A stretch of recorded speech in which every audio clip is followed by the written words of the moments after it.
Man, what a game! The physicality that both teams brought tonight was unbelievable. I thought our guys did a heck of a job tonight. To see that they had 22 turnovers and we were able to capitalize off those turnovers was huge. We got to keep having active hands throughout the ball game and try to get as many deflections as possible and hope those can turn into points going the other way. We keep talking pace. We got to keep playing fast, even faster than what we played tonight, because that's how we play. We generate a lot of points just by us pushing the ball in transition. But on top of that, having a pace about our game in the half court too has to be huge. Our ability to offensive rebound in game one and tonight was big. Especially, we're obviously not shooting the ball like we normally do, and that's part of being in the playoffs. But we want that thing we want to let it fly. We want our guys to let it go.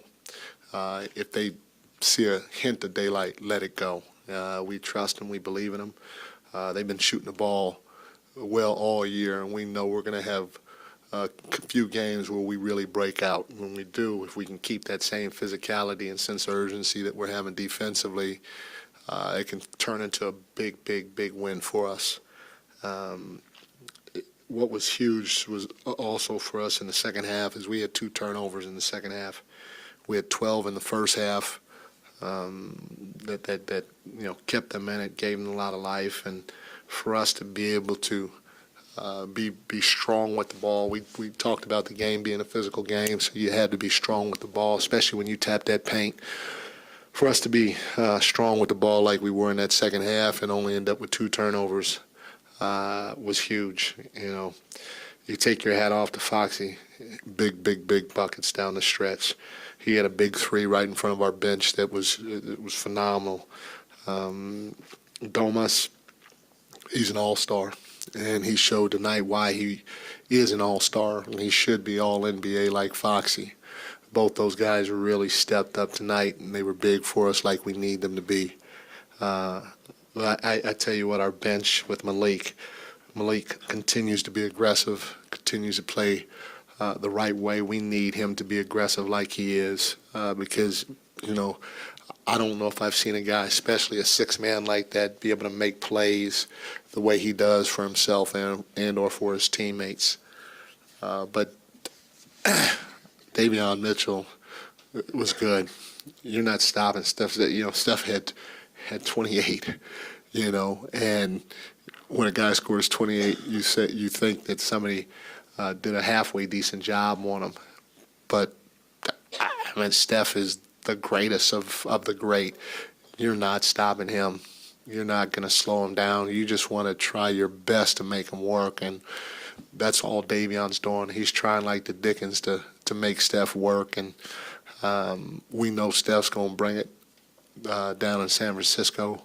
He's going to let that thing fly, and we all have to be conscious of trying to help Davion or Foxy or whoever's guarding him, because he can win a series for that team any day of the week.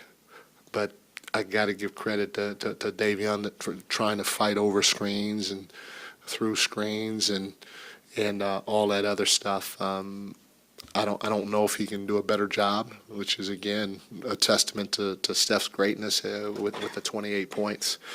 So phenomenal game. Our crowd again.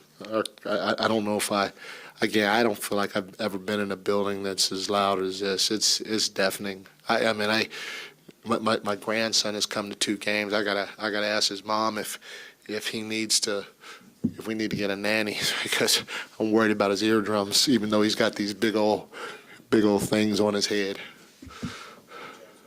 Yeah, James Ham, ESPN 1320. Mike, it's a great win for you guys, but it's kind of marred by the situation with Draymond. Have you seen a player stomp on another player like that? and then again go and goat the crowd, stand up on the scores table or the bench area, and do what he did like tonight. And I know you know him personally. Just what are your thoughts on that entire scene?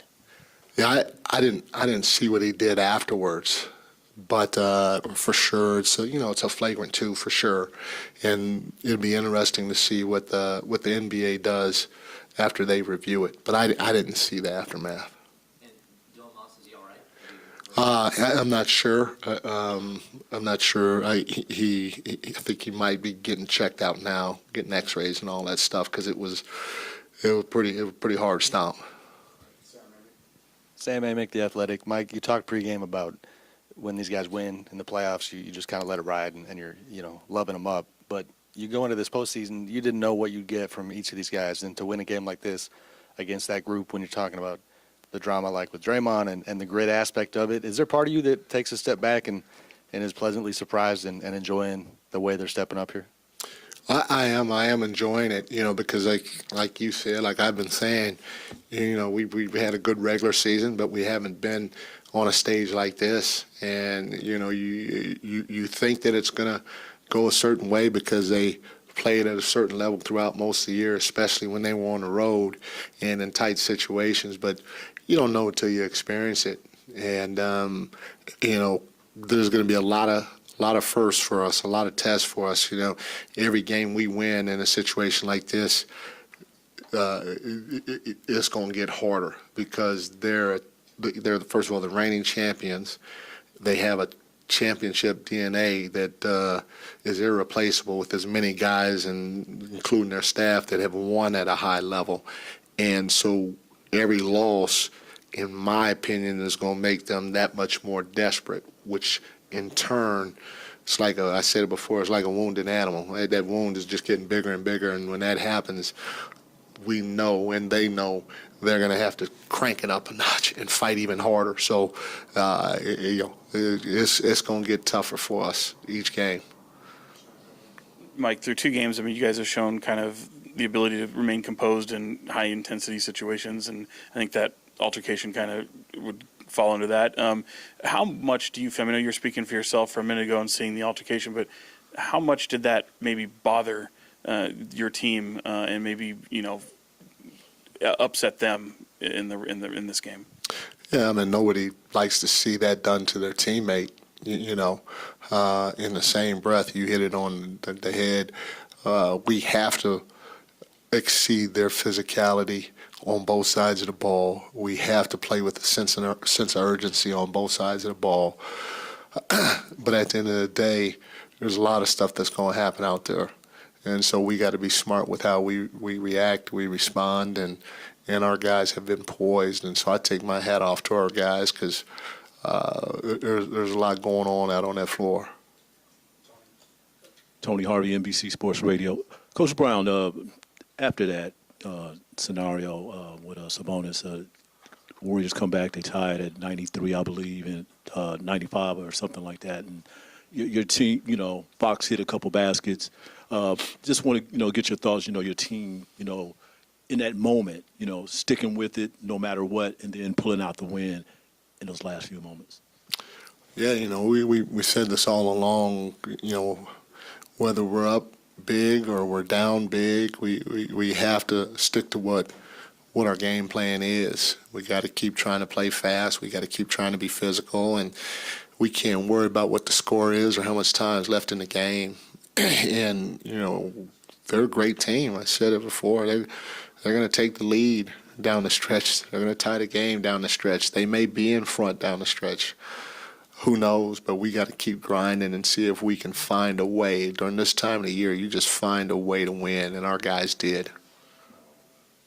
Jordan Lattimore, Kings Digital.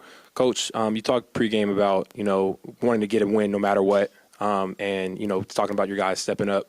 Obviously, last game, you saw Alex Len kind of step up in that role and provide that interior force presence. And then tonight, you saw Davion step up and hit some great, some clutch shots and provide that great defensive pressure. Just wanted to ask you about the guys stepping up from the bench and coming through and delivering in the playoffs in a huge moment like this.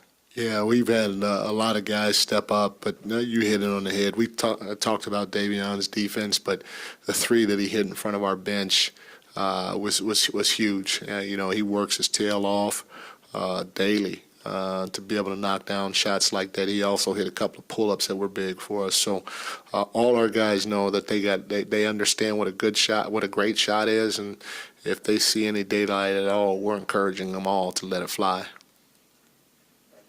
Hey, Coach. Luke Serio, ABC 10. Obviously, 2 big wins at home. Now you get a chance to take this series back to San Francisco. Is there anything that you're looking forward to or you're excited about being back in that building again, or getting a chance to be there wearing some different threads? I'm looking forward to going home and going to sleep tonight. That's it. We'll figure that out later. Coach Scott Marsh here, Sacktown Sports 1140. Obviously, you've had a chance to coach a lot of tough players in this league, but Domas, is there anybody tougher you've been around than this guy? I don't think so, man. The dude's playing with a broken arm, a broken hand or thumb or whatever it is, and the way he got hit tonight in the head and the body and then the stomp and all that stuff. He's tough as they come. And then we ran him 40 minutes. I think we gave him about a 2-minute rest there, and then we put him back in the game. We said, we need you to play, and he went out there and played and did not complain. His motor is unbelievable. His mental toughness is unbelievable, and his physical toughness is unbelievable, and it was all on display tonight. Mike, what type of confidence do you think that locker room has after going up 2-0 and about to head into another opponent's building? Our group, they've been resilient all year. They've believed in each other at the highest level. And, again, I take my hat off to them because that's half the battle. If there's any doubt at all that seeps into that locker room, you're in trouble. And our guys don't have any doubt. They understand that it's going to be tough, but they do believe in each other, which is a big-time thing. Steve mentioned how physical he thought this game was. I think he said there could have been 10 fouls called in the first 3 minutes. Did you feel it was both sides, an amped-up game from a physicality standpoint? It was extremely physical, but when you look at the box score, when you look at the box score, the fouls are pretty much even, to 26-25, and so the one thing that you want to be able to have happen is you want the refs to call a game consistently. And if they call a game consistently, then the fouls are going to usually even out at the end of the day. You're not going to have a big disparity in fouls. And he's right. It was a physical ball game. Both teams brought it in that area. And you just applaud the officiating crew because they didn't deviate from the way that they started calling the game. Mike, Jason Anderson, Sacramento B. You mentioned that Domas went back in and finished the game for you. Did he have any complaints about pain to the ribs, trouble breathing, anything physical that he was experiencing after that incident with Draymond? No. Coach Brendan Nunes, Kings Herald. There's times earlier this year where you guys struggled on the defensive end of the floor, and you would say that wouldn't work in the postseason. How encouraging is it for you for the long-term projection of this team to come out and win a game on the defensive end of the floor with an offense of their caliber? Oh, we talked about playoff basketball. You have to bring a certain level of physicality to the game, a sense of urgency to the game. And, our guys are showing that they're capable of doing that. And so we have to continue to do it for as close to 48 minutes as possible in order to give ourselves a chance. Thank you, guys.